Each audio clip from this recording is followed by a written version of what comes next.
فاقے کا خوف رہتا ہے، ڈر رہتا ہے، اور فاقے سے بچنے کے لیے وہ سارا دن کاروبار کے پیچھے بھاگتے دوڑتے بھی رہتے ہیں۔ سنیے، ابو نعیم کی روایت ہے، ابن ابی شیبہ نے بھی اس کو لکھا کہ نبی علیہ الصلوۃ والسلام نے ارشاد فرمایا، جو شخص اس دعا کو پڑھے گا اللہ اس سے 70 مصیبتیں دور کریں گے، جن میں سب سے چھوٹی مصیبت اس کا فاقہ ہوگا۔ جو شخص اس دعا کو پڑھے اللہ تعالیٰ اس سے 70 مصیبتوں کو دور فرمائیں گے، اور سب سے چھوٹی مصیبت فاقہ ہوگی، اور وہ فقرہ ہے، لا حول ولا قوت الا باللہ، لا ملجأ ولا منجأ من اللہ الا الیک۔ کئی مرتبہ انسان غمزدہ ہوتا ہے اور سوچتا ہے میں تو اکیلا ہوں، میرا ساتھ دینے والا کوئی نہیں، ماں باپ فوت ہو گئے، کہاں جاؤں، کس کو دل کا غم سناؤں، میرا غم کیسے دور ہو۔ نبی علیہ الصلوۃ والسلام نے فرمایا، کنز المال کی روایت ہے کہ قرآن مجید کی ایک آیت کو 3 مرتبہ یقین کے ساتھ پڑھ لیں، اللہ تعالیٰ غمزدہ دل کو تسلی فرما دیتے ہیں۔ لا الہ الا انت سبحانک انی کنت من الظالمین۔ کتنی مختصر سی آیت ہے اور اکثر بچیوں کو یاد بھی ہوتی ہے۔ اس آیت کو 3 مرتبہ پڑھنے پر اللہ تعالیٰ انسان کی سیڈنس ختم کر دیتے ہیں، غم ختم کر دیتے ہیں، دل کو خوشی عطا فرما دیتے ہیں۔ کئی لوگوں کو دیکھا کہ بیمار ہوتے ہیں، کبھی ہسپتال کا چکر، کبھی ڈاکٹر کے پیچھے، تو نبی علیہ الصلوۃ والسلام نے ایک حدیث پاک میں فرمایا، اس حدیث کو مسند احمد نے روایت کیا اور طبرانی نے روایت کیا کہ جو شخص فجر کے بعد 3 مرتبہ یہ دعا پڑھ لے اللہ 4 مرضوں سے اس کو نجات عطا فرما دیتے ہیں۔ امید ہے کہ مستورات توجہ سے یہ بات سنیں گی اور اس کی اہمیت کو ذرا سمجھیں گی کہ جو شخص فجر کے بعد 3 مرتبہ یہ آیت پڑھ لے تو اللہ تعالیٰ اس کو 4 بڑے بڑے مرضوں سے بچائیں گے۔ نمبر 1، پاگل پن۔ اگر کوئی آدمی مینٹلی ان بیلنسڈ ہو، ریٹارڈڈ ہو،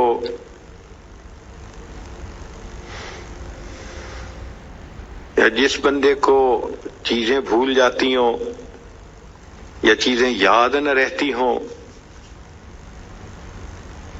ذہن سے متعلقہ جو بیماریاں ہیں وہ اسی پاگل پن کے زمرے میں آئیں گی۔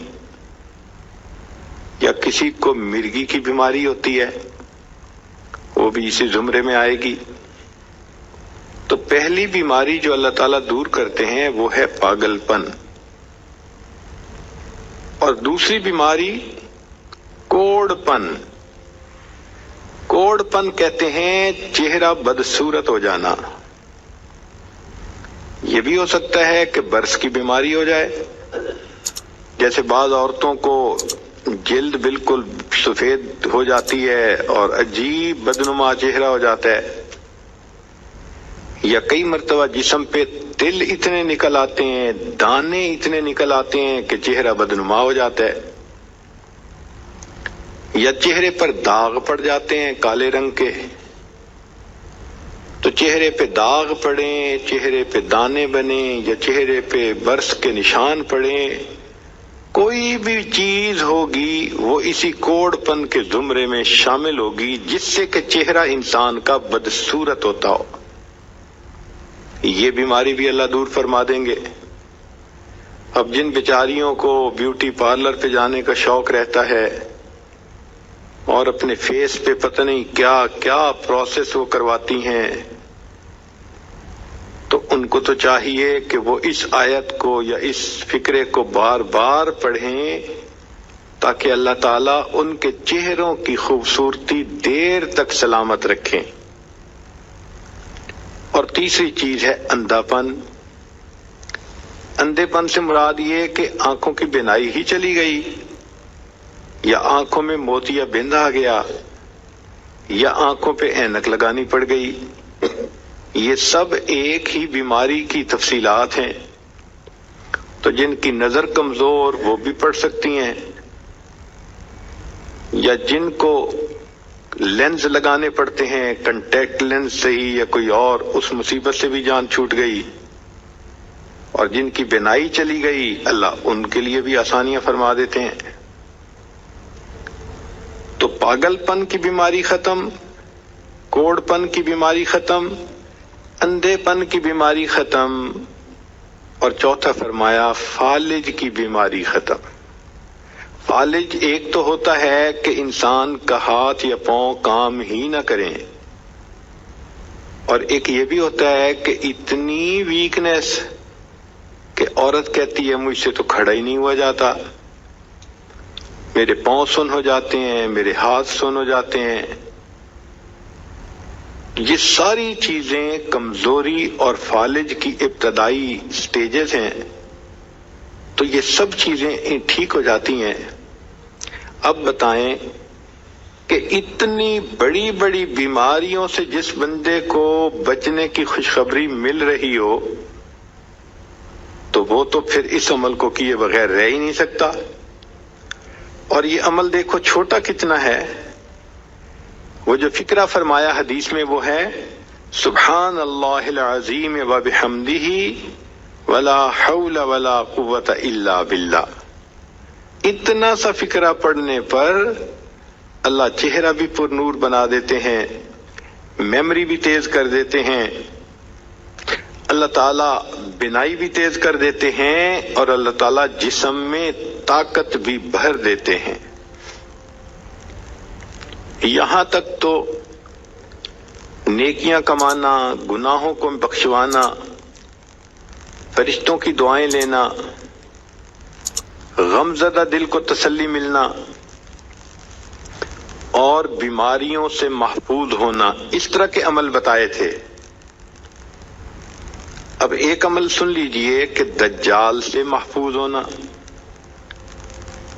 دجال ایک تو بڑا ہوگا نا، جس کو دجال اکبر کہتے ہیں، جو آئے گا اور بندے اس کے پیچھے لگ کر اپنا ایمان خراب کر لیں گے۔ جو امام مہدی کے آنے پر اور عیسیٰ علیہ السلام کے آنے پر ظاہر ہوگا، ان کے آنے سے پہلے ظاہر ہوگا، اور عیسیٰ علیہ السلام اس کو لد کے مقام پر قتل کر دیں گے۔ اس فتنے سے نبی علیہ السلام بچنے کی دعائیں فرماتے تھے، صحابہ بھی بہت ڈرتے تھے اس فتنے سے۔ تو انسان کا دل چاہتا ہے کہ دجال سے محفوظ ہوں۔ حدیث پاک میں ہے جو شخص جمعہ کے دن سورہ کہف پڑھے تو جمعہ سے جمعہ تک اس کے گناہ معاف، اور اگر وہ روزانہ پہلی 10 اور آخری 10 آیتیں پڑھ لے، اللہ اس کو دجال سے محفوظ فرمائیں گے۔ تو اس عمل کو کرنے سے ایک تو دجال سے محفوظ ہو گئے، اور دوسری بات اور بھی سن لیجئے کہ دجال دجل سے بنا۔ دجل کا مطلب ہوتا ہے فریب دینا، دھوکہ دینا، اور بچیوں عورتوں کو انسان کی شکل میں بھی کئی دفعہ دجال مل جاتے ہیں۔ وہ ان کی عزتیں لوٹتے ہیں، بہانے بنا بنا کے دھوکے دیتے ہیں، ان کو بیٹرے کرتے ہیں۔ تو اس عمل کے کرنے سے عورت بچی ایسے دجالوں سے بھی محفوظ رہے گی۔